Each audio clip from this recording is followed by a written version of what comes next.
ଜୟ ଶ୍ରୀ ଜଗନ୍ନାଥ ଭାଇ ମାନେ ସର୍ବପ୍ରଥମ ଗୁରୁଦେବ ଗଣପତି ଏବଂ ଜଗଦମ୍ବାଙ୍କୁ ପ୍ରଣାମ କରି ଆଜି ଆମେ ଆମର ପଞ୍ଚାଙ୍ଗ ସେସନକୁ ଆଗକୁ ବଢେଇବା ଯେ ଆମେ ପଢିବା ଦଗ୍ଧ ନକ୍ଷତ୍ର ସଂଯୋଗ ଯୋଗ ବା ଯେମିତି କହନ୍ତି ଦଗ୍ଧା ଯୋଗ।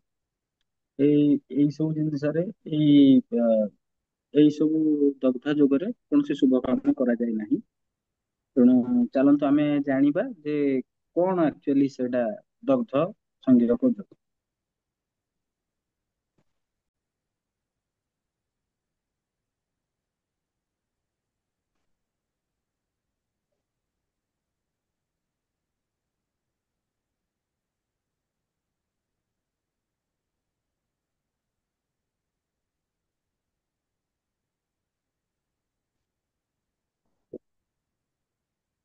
ଏଗୁଡାକ ବହୁତ ଛୋଟ ଛୋଟ ହେଲେ ମଧ୍ୟ ଏହାର ବହୁତ ଉପାଦେୟତା ଅଛି। ଦୟାକରି ମନେ ରଖିବେ ଏଗୁଡାକ ସବୁ। ସବୁ ମନେ ରହିବ ନାହିଁ, ତଥାପି ଗୋଟେ ଖାତା କରିକି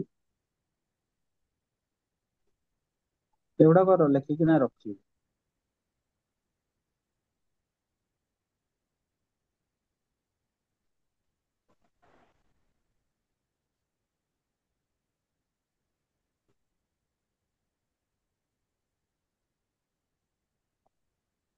ଯଦି ରବିବାରରେ ଭରଣୀ,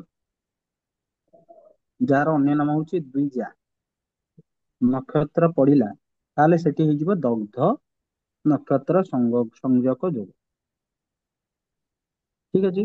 ସୋମବାରରେ ଯଦି ଚିତ୍ରା ନକ୍ଷତ୍ର ପଡିଲା, ମଙ୍ଗଳବାରରେ ଯଦି ଉତ୍ତରାଷାଢା ନକ୍ଷତ୍ର ପଡିଲା, ବୁଧବାରରେ ଯଦି ଧନିଷ୍ଠା ପଡିଲା, ଧନିଷ୍ଠା ନକ୍ଷତ୍ର, ଗୁରୁବାରରେ ଯଦି ଉତ୍ତର ଫାଲ୍ଗୁନି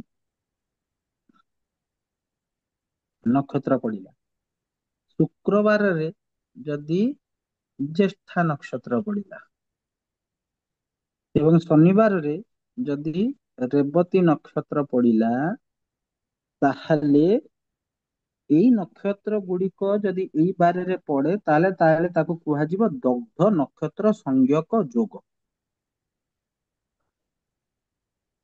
ଏଇ ଯୋଗରେ, ଦଗ୍ଧ ନକ୍ଷତ୍ର ସଂଯୋଗ ଯୋଗରେ ଅଶୁଭ ହୋଇଥିବାରୁ ଅଶୁଭ ଯୋଗଟିଏ ସୃଷ୍ଟି ହୁଏ। ତେଣୁ ଆପଣ ମାନେ ସବୁବେଳେ ଏଗୁଡାକୁ ଆଭଏଡ କରିବେ, ଏଇ ଦଗ୍ଧ ନକ୍ଷତ୍ର ସଂଯୋଗ ଯୋଗକୁ ଆଭଏଡ କରିବେ। ଠିକ ଅଛି।